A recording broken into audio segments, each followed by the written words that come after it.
वही कहतिया अरे काहे खाती कोई लगावाना माए राजा जगो राखे के रहे नचनिया हो।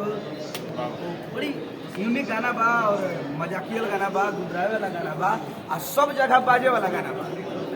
तो ये गाना के आप सब सपोर्ट करी, प्रमोट करी और ढेर सारा प्यार दी, आशीर्वाद दी, रील बनाई, कोलैबोरेट करी, मेंशन करी और त्रिमूर्ति म्यूजिकल भोजपुरी के ढेर से ढेर सब्सक्राइब करी, लाइक करी, कमेंट्स करी और ढेर सारा प्यार आशीर्वाद दी। आप सब लगातार सभी कलाकार के गाना एक चैनल के माध्यम से आप सबके देखे और सुनने को मिली।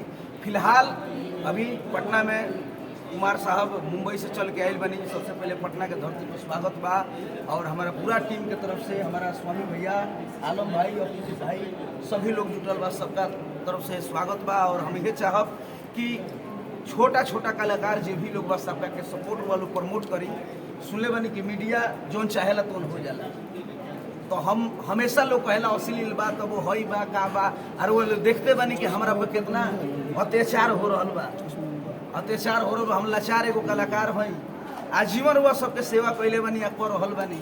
आ कब का हो जाता है हमारा संगे पते नहीं चलत, लेकिन हम अपन मेहनत कोई छोड़त नहीं थी। हम यह चाहब कि आप सब त्रिमूर्ति म्यूजिकल भोजपुरी के ज़्यादा सब्सक्राइब करी, सपोर्ट करी और नचनिया से लव शिल्पी राज के आवाज़ में और दीपक दिलदार के अंदाज में, हाँ म्यूजिक आर्या शर्मा और सोम्या पांडे जी है में मनु द ग्रेट सभी लोग माने हमें काम कैले बा। बहुत प्यारा वीडियो बा। तो आज त्रिमूर्ति म्यूजिकल भोजपुरी सुबह 6 बजे रिलीज हो चुकल बा। तो आप सब नहीं देख ले तो के देखी और सब्सक्राइब करी, शेयर करी और ढेर सारा गाना के प्यार आशीर्वाद दी। और हम बड़ी भाग्यशाली बानी। चश्मा हटा दी का तनी हमरा ना ठीक है कहत नहीं चमकत हुई, लाइट वाइट लागत हुई। तो अभी कहनी है भैया हमारे संगे कुछ हो जाता है, का हो जाता है दर्शक के शेयर देखो 9 जन 6 ना जन लगातार गाना चोरी हो रहा है आपका।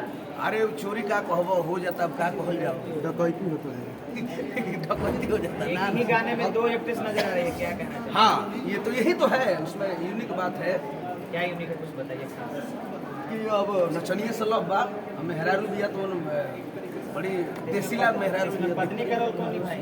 सोम्या पांडे है, पत्नी है हाँ और ग्रेट नचनिया है। अरे भाई रोल में तू यही को घर वाली बाहर वाली तू हद कर दे भाई यार। ऐसा तो नहीं है कि नचनिया से जो लव ये गाना आ रहा है ये भी चोरी का या ऐसे कुछ?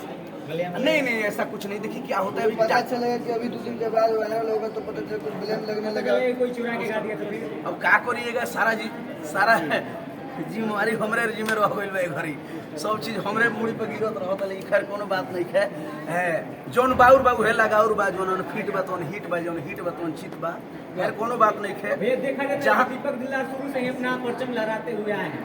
हाँ तो हमेशा मैं याद दिला दूं कि आज भी old is gold Shiva studio से रिकॉर्डिंग कैल हमारे छोट भाई पप्पू सिंह के गाना रतिया कहाँ भी तोलना आज भी रन कर रहा है और पर घंटा 20,000 कंटिन्यू से चल रहा है। हमें आने लग रहा है कि फिर 100 मिलियन। लेकिन भैया वहीं पे भोजपुरी में काफी विवाद चल रहा है। हाँ विवाद हुई तब उनमें सवाद हुई। जब ये गाना आपका आया था नचनिया जी बोल रहे हैं अचरा पे लिख वाली जो गाना था बोल रहे हैं, उस गाने को लोगों ने उस गाने के ट्रैक पे 50 गाना बनाया। बहुत होला जो हिट जब हो जाला नु तो ओकर नकल होला, जब नकल होला तो मुझे के सफल होला। तो वही त्रिमूर्ति म्यूजिकल ग्रुप म्यूजिकल